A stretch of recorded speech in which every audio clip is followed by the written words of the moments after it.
আমি নামাজের নিয়মটা একটু বলে দিই। ঈদের এই যে 2 রাকাত নামাজ, এটা পড়া হচ্ছে ওয়াজিব হানাফি মাযহাব অনুযায়ী। তো এই 2 রাকাত নামাজে এক্সট্রা 6টা তাকবীর দিতে হয়। কিভাবে নামাজটা পড়বো?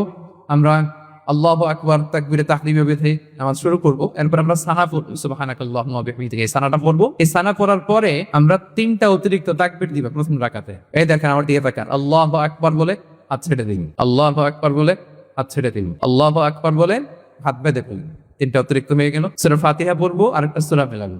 রুকু করব, 2 সিজদা করব। প্রথম রাকাত শেষ। দ্বিতীয় রাকাতের জন্য দাঁড়ালাম, দাঁড়িয়ে সূরা ফাতিহা পড়বো, আরেকটা সূরা মিলাবেন।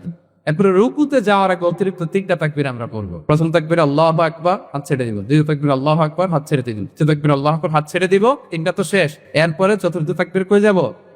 রুকুতে যাব। রুকু, তারপরে 2 সিজদা, এরপরে আমাদের নামাজ শেষ। আমরা নামাজের পরে তাকরীম করব। এরপরে সবাই খুব কষ্ট নিয়ে দোয়া করে আমরা একসাথে বিদায় নিব।